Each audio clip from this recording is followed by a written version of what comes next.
ఇలాంటి సినిమాకి ఇలా జరగకూడదు కానీ జరిగింది. దురదృష్టకరం. బ్లాక్ లక్ష కారణాలు చెప్తున్నారు. ఏంటి ఇన్నర్ సైడ్ ఇండస్ట్రీ ఏం మాట్లాడుకుంటుంది? అవుట్ ఆఫ్ చాలా వచ్చేస్తున్నాయి కానీ బయటికి ఇంటర్నల్గా మనం మాట్లాడేది కరెక్ట్ ఉంటుంది. ఇప్పుడు బయట సోషల్ మీడియాలో ఒక్కొక్కటి ఉంటాయి. నిన్న మార్నింగ్ రిలీజ్ అయిపోతుంది, క్లియరెన్స్ అయిపోయింది, ఇంకా అయిపోయింది, అది అయిపోయింది, ఇది అయిపోయింది, ఏమీ జరగలేదు. అంటే నేనేమంటున్నానంటే బాలయ్య బాబు అనే cinema hat trick and Boyapati Balayya Babu cinema బిఫోరే హిట్ అని, ఓపెనింగ్ రోజే హిట్ అనేది టాక్ వచ్చింది. సంసార్లోనే బిఫోర్ హిట్ అని టాక్. చాలా పెద్ద సినిమా అవుతుంది, సెన్సేషనల్ హిట్ అవుతుంది. Is pan India, first time is pan India Balayya Babu. అవును, first time is pan India. అయితే ఈ సినిమా టేబుల్ ప్రాఫిట్ సినిమా. ఎందుకంటే ఏరియాల వైజ్ దాకు మహారాజ్ కంటే డబల్ రేట్లు అమ్మారు. బాలయ్య బాబు చరిత్రలో పెద్ద బిగ్గెస్ట్ బిజినెస్ చేసి అమ్మిన సినిమాని ఎవరైనా రిలీజ్ ఆగిపోద్దని ఊహిస్తారా? నేను ఒక ఎగ్జిబిటర్గా కూడా నేను డబ్బిచ్చాను, నా థియేటర్లో సినిమా వేశాను. ఈ సినిమా ఆగుతుందని ఎవరైనా ఊహిస్తారా అనేది ఫస్ట్ ఒక షాకింగ్లో నుంచి ఎవరు ఎగ్జిబిటర్లు తేలుకోలేదు, ఒక షాకింగ్ నుంచి అభిమానులు తేలుకోలేదు. టికెట్ 600 రూపాయలు పెట్టారు, ఓకే పర్లేదు, మాకు 600 రూపాయలు టికెట్ లైన్ కట్టి తీసుకున్నారు. ప్రీమియర్ వరకే కదా, ప్రీమియర్ వరకే. మార్నింగ్ నుంచి రీజనబుల్ రేటే పెట్టారు, 100 రూపాయలు పెంచారు, 200 రూపాయలు 50 రూపాయలు పెంచారు, 200 రూపాయలు పెట్టారు. అది కూడా ఏమి ఇబ్బంది లేదు, రేట్లు కాడి ఇబ్బంది లేదు, రేట్లు కాడి కానీ ఎక్కడా కూడా ఏ ఇబ్బందులు లేవండి. ఇప్పుడు బాలయ్య బాబు సినిమా చూడాలి అని అభిమానులు, అది ఇప్పుడు కాదండి, ఇది ఎప్పటి నుంచో వాళ్ళు ఒక ఇది ఉంటుంది. ఈ సినిమా ఓపెనింగ్ రోజు మా బాలయ్య బాబు ఇలాగుంటాడు, బాలయ్య బాబు ఈశ్వరుడు గెటప్లు ఎలాగుంటాడు, త్రిశూలం గెటప్లు ఎలాగుంటాడు, ఆయన అరుపులు ఎలాగుంటాయి, సాంగ్ ఎలాగుంటుంది, ఒక ఊహల్లో పెంచుకుంటా. అంటే మనం 9 నెలలు బిడ్డ అంటాం కదా, అలాగే సినిమాని అలా ప్రేమిస్తారండి. అలా ప్రేమించి సినిమా రిలీజ్ అప్పుడు పాలాభిషేకం, మొత్తం హోమాలు, పూజలు, మళ్ళా కటౌట్లు, మొత్తం టోటల్గా దండలు అన్నీ వేసి ఆల్ ఆఫ్ ది సడన్ టికెట్లు తీసుకొని లైన్ కట్టి టికెట్లు తీసుకున్న తర్వాత సినిమా గంట ముందు సింపుల్ థింగ్, మేము మా చేతుల్లో లేదు, ప్రీమియర్ షో లేవని ఒక ఫీట్ చేసి వదిలేశారు. అందరికీ క్షమాపణ చెప్తున్నాం. మనకి ఇంగ్లీష్ చెప్పేసి సారీ అని చెప్పారు కదా, మన అలాగా 2 శుభ్రంగా వాడాపేడా వాయించేసి సారీ అని చెప్పినట్టు పెట్టారు. ఇది ఎంత దాకా కరెక్ట్? ఓకే, ఇది ప్రీమియర్ షో, కానీ హీరోకి డైరెక్టర్కి తెలియదు అంటారా? అంటే అప్పుడు దాకా మరి తెలుసా లేదా నాకు తెలియదు ఇంకా.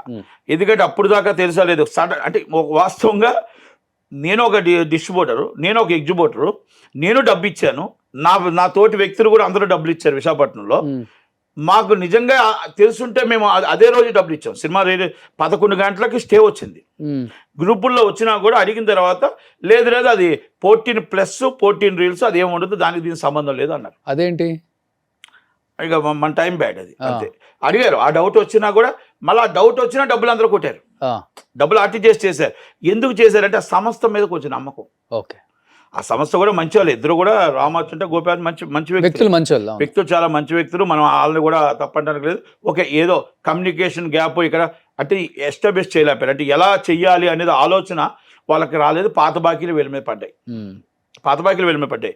ఇవన్నీ ఈరోజు ఇంటర్నేషనల్ ఇప్పుడు కాదు, 2011 అవార్డు వచ్చుండొచ్చు. అవార్డు వచ్చినప్పుడు మనం ఎవరినో నమ్మి మోసపోయారు. ఫ్రాంక్గా చెప్తున్నా, వీళ్ళు రిలీజ్ ఆపాలనో లేకపోతే రిలీజ్ ఆగిపోద్దనో ఆ దాంట్లో లేరు. సినిమా ఎవరైతే లీగల్గా ఒకరు గెలుస్తారో ఒకరు ఓడుతారు. ఎవరో ఒక లీగల్ ఇష్యూ వ్యక్తి చెప్పిన దాని మీద పూర్తిగా నమ్మేశారు. నమ్మేయడంతో అది 11:30కి స్టే వచ్చింది. ఈలోగా ఇక్కడ ఫైనాన్షియల్ ప్రాబ్లమ్స్ ఉన్నాయి. ఈ ఫైనాన్స్ ప్రాబ్లం అయినప్పుడు హీరో గారితో చర్చించారా, బోయపాటి గారితో చర్చించారా, సినిమా ఇండస్ట్రీ పెద్దలతో చర్చించారా అంటే ఎవరికి తెలియదు. నాకు ఉదయాన్నే ఒక పెద్ద మనుషులు మొత్తం ఛాంబర్ నుంచి కానీ కౌన్సిల్ నుంచి చాలా మంది మాట్లాడారు. 5:30 దాకా ఎవరికి రివీల్ చేయలేదంట. ఈవినింగ్ 5:30 దాకా. మీ అందరికి డౌట్ వచ్చింది. మార్నింగ్ 11 o'clock డౌట్ వచ్చింది. అయినా కూడా ఆ డౌట్ మనకి ప్రొడ్యూసర్ ఏం చెప్పాడు, నో ఆల్రెడీ అది క్లియర్ అయిపోతుంది, అది దానికోసం మీరు వరీ అవ్వద్దు, నెక్ టు నెక్ ఫైనాన్స్ ఉంది, మీ డబ్బులు పంపించేయండి అన్నాడు. అందరూ పంపించారు. ఎన్ని కోట్లు పంపారు అందరూ కలిసి? మొత్తం టోటల్గా ప్రపంచం అంతా ఎగ్జిబ్యూటర్స్ 100 నుంచి 115 కోట్లు పంపించారు. 115 కోట్లు 100 నుంచి. మీకు ఉదాహరణకు సింపుల్ లెక్క చెప్తాను, దాంట్లో అది కాదు కరెక్టా కాదో కరెక్షన్ చేసుకోమని, లేకపోతే వాళ్ళకి ఒక కౌంటర్ ఇచ్చుకోమని చెప్పండి. 10,94,00,000 వైజాగ్ నుంచి వచ్చింది, 5,30,00,000 5 కోట్లు దాటి ఈస్ట్ నుంచి వచ్చింది, వెస్ట్ నుంచి 5,50,00,000 అని ఆయన అంటున్నాడు, బ్యాంక్ అకౌంట్ చూపిస్తున్నాడు, వీళ్ళు 3 అంటున్నారు, వెస్ట్ కూడా కృష్ణా జిల్లా నుంచి 3 అంటున్నారు, గుంటూరు నుంచి 10 కోట్ల బాకీకి పాత బాకీ 5 ఉంది, 5 పంపించారు గుంటూరు నుంచి, 3.5 నెల్లూరు నుంచి, 24 కోట్లు సీడెడ్ శోభనం ఆయనదే ఫైనాన్స్, కానీ ఎగ్జిబిటర్లో అయితే డబ్బు కలెక్ట్ చేశారు. బాలయ్యబాబు, పిఎస్ సురేందర్ను వీళ్ళంతా కలిపేది చేశారంట సినిమాది సీడెడ్. అది జిల్లాల వారిగా అది ఒక 24, నైజాం నుంచి 25.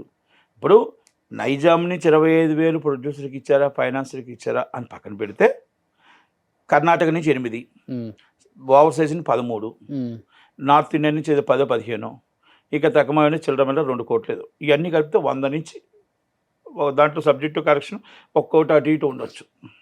ఇది ఇప్పుడు ఇది జరిగింది. ఈ పేమెంట్ ప్రొడ్యూసర్కి ఫైనాన్సర్కు అందింది. ఇది డబ్బు ఎవరిది? ఎగ్జిబిటర్ది. ఈ ఎగ్జిబిటర్ డబ్బు ఎవరికి ఇస్తాం? డిస్ట్రిబ్యూటర్కి ఇస్తారు. డిస్ట్రిబ్యూటర్ ఎవరికి ఇస్తాడు? ప్రొడ్యూసర్ ఎవరికి ఇస్తాడు? ఫైనాన్సర్కి ఇస్తాడు. అది ఫైనాన్సర్కి ఇచ్చాడా, ఎవరికి ఇచ్చారా అనేది ప్రశ్న. ఇప్పుడు మనం ఎందుకు సినిమా ఇచ్చాం, డబ్బు ఎందుకు ఇచ్చాం? వడ్డీకి ఇవ్వలేదు, అప్పు ఇవ్వలేదు. మనం దేనికి ఇచ్చాం? సినిమా రిలీజ్ కోసం ఇచ్చాం. డిసెంబర్ 5 సినిమా రిలీజ్, బాలయ్య బాబుని చూసి, బోయపాటి గారిని చూసి, ఆ సినిమాని మనం వేయటానికి మా థియేటర్లో ఇంత షేర్ వస్తుంది కనుక ఇంత షేర్ కంటే మేము ఇంత మేము ముందే అడ్వాన్స్ ఇస్తాం. ఇది ఎప్పటి నుంచో పురాణం నుంచి వస్తుంది. మేము అడ్వాన్స్ ఇచ్చి ఆ సినిమా వచ్చిన కలెక్షన్ మేము చేసుకొని మళ్ళీ బయట నుంచి తెచ్చుకున్నప్పుడు వాళ్ళకి ఇచ్చుకుంటాం. ప్రతి ఎగ్జిబిటర్ గొప్పడు కాదు, కోటేశ్వరుడు కాదు, సినిమా వేయాలని తపంతో క్యాంటీన్ వాళ్ళు వీళ్ళు అక్కడ ఇక్కడ 3-4 రోజులు తెచ్చుకొని మళ్ళీ ఆ డబ్బు వచ్చిన తర్వాత రొటీన్ చేసుకుంటారు. రొటీన్ పొజిషన్ ఇది రొటీన్గా వస్తుంది. మరి ఆ ఎగ్జిబిటర్ ఏమవ్వాలి? రోజుకి ఎగ్జిబిటర్ ₹1,00,000 రెంట్.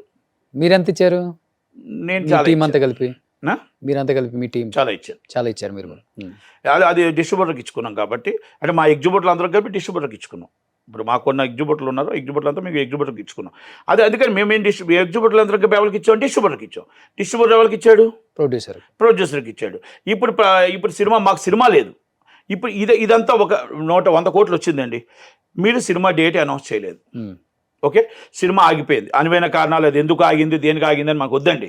ఆ సినిమా ఆగినప్పుడు మీరు అనౌన్స్ చేయలేనప్పుడు ఈ డబ్బుని మీరు వాపస్ కట్టాల్సిన బాధ్యత ఉందా లేదా? ఒకటి. రెండోది, మీరు డేట్ అనౌన్స్ చేయాలి. లేదు అంటే డేట్ అనౌన్స్ చేసి ఇదిగోటంటే 12, 24, లేకపోతే వచ్చే సంవత్సరమా, వచ్చే సంవత్సరమా, ఇంకా 4 సంవత్సరాల ఈ డేట్లో నేను చేయగలను అనేటప్పుడు ఎగ్జిబిటర్ డబ్బులు దేనికి ఇచ్చారు? మీకు వడ్డీకి ఇవ్వలేదు కాబట్టి ఆ డబ్బుని డిస్ట్రిబ్యూటర్కి ఇచ్చి డిస్ట్రిబ్యూటర్ ఎగ్జిబిటర్కి క్లియర్ చేయాల్సిన బాధ్యత. నైట్ కూడా ఒక న్యూస్ వచ్చింది, రేపు రిలీజ్ అవ్వచ్చేమో, అవుతుంది అని కూడా ఒకటి వచ్చింది. మళ్ళీ తీరా చూస్తే మార్నింగ్ యాజ్ యూజువల్ గానే 12 అంటున్నారు, మళ్ళీ క్రిస్మస్ అంటున్నారు. నేను ఇక్కడ ఏమంటున్నానంటే, నేను ఉదయాన్ని కూడా ఒక ఫీట్ చేసి కేసు వేసిన వ్యక్తి ఏమో లండన్ వెళ్ళిపోయాడు, కాంటాక్ట్ లేదు ఎవరికి. నేను ఇంకో మాట అంటానండి, ఇక్కడంతా ఇష్యూ సింపులే. ఇక్కడ టేబుల్ ప్రాఫిట్ వచ్చింది, మీ పాత బాకీలు ఉండొచ్చు, ఏవైనా ఉండొచ్చు. మనకి రామానాయుడు ల్యాబ్ నుంచి లెటర్ ఉందన్నారు, దాని ఫైనాన్సర్స్ అంతా ఉన్నాయి. అక్కడ క్లియర్ అయితే ఆటోమేటిక్గా సినిమా రిలీజ్ అవుద్ది. ఓకే, కోర్టు స్టే ఉంది, కోర్టు స్టే దాకా ఎందుకు తెచ్చుకున్నారు అనేది వాళ్ళు ఆలోచించుకోవాల్సిన విషయం.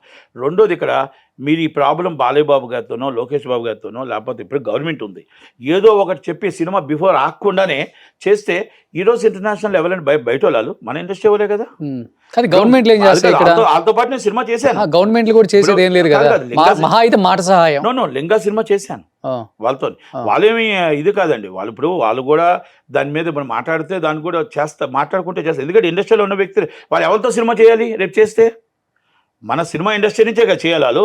మన సినిమా ఇండస్ట్రీ ఇంటర్నేషనల్లో కదా, బయట వాళ్ళు కాదు కదా. ఇప్పుడు రాక్లేని వెంకటేష్ గారు వాళ్ళతో సినిమా చేశారు. ఇక్కడ ఉన్న వాళ్ళు అందరూ ఈరోజు ఇంటర్నేషనల్తో సినిమా చేశారు, ఇంక్లూడింగ్ నేను కూడా చేశాను. అంటే ఇది ఎందుకు చెప్తున్నానంటే, బిఫోర్ ప్లానింగ్ తప్పు మీది ఒకటి. రెండోది, ఎగ్జిబిటరు మీకు సినిమా ఇప్పుడు ఏమైంది, పోస్టర్లు వేస్తారు. మీరు అన్నట్టు రేపు వస్తుంది అంటే పోస్ట్ ఉంచుతారు, ఎల్లుండి వస్తుందంటే పోస్ట్ ఉంచుతారు. రోజుకి ₹1,00,000 మెయిన్ థియేటర్లు నష్టం వస్తే, బి క్లాసులు 30,000 నష్టం వస్తే, సి క్లాసులు 15,000 నష్టం వస్తాయి. ఇది ఎన్ని రోజులైనా పడాలి? డేట్ లేకుండా పోస్టులు ముయ్యలేము, ఇంకో సినిమా వేయలేము. ఈ టార్చర్ ఏంటి మాకు?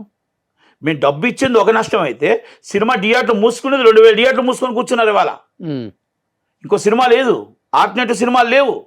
పోనీ ఏమైనా వేసుకోవాలి, ఏమైనా చేసుకోవాలంటే ఎవరికి ఈ పబ్లిసిటీ ముయ్యాలంటే మీరు డేట్ అనౌన్స్ చేయాలి. మీరు ఈ సినిమాని ఇప్పుడు అనౌన్స్ చేస్తున్నాం లేకపోతే ఇప్పుడు లేదు అని చెప్తే మీరు ఏదో ఒకటి తెలిస్తేనే కదా. ఇప్పుడు ఉదాహరణకి మీ భాషలో చెప్తానండి, మీరు 1 గంటగా నాకు ఉందని చెప్పారు. ఉందా లేదా అనేది మీరు చెప్తేనే కదా నాకు తెలిసేది, నేను ఇంకొకటి ఆర్డినేట్ ఆలోచించుకున్నది. మీరు ఉందా లేదా చెప్పకుండా ఇక్కడే కూర్చోబెడితే ఎలా నన్ను? అంటే మీ భాషలో నేను చెప్పిందంటే మీరు ఏమీ చెప్పకుండా మా సినిమా థియేటర్ని అలా పెట్టుకొని కూర్చున్నారు. పోస్టర్లు పెట్టుకొని మేము కూర్చుంటే అందరూ అభిమానులు వచ్చి సార్ సినిమా ఉందా, ఈ మ్యాట్నీకి అవుద్దా, ఈ ఫస్ట్ షోకి అవుద్దా అంటే మీ సమాధానం ఎలా చెప్పాలి? సుమన్ టీవీలో మీ పర్సనల్ అండ్ బిజినెస్ ప్రమోషన్స్ కోసం కింది నెంబర్కి కాంటాక్ట్ చేయండి.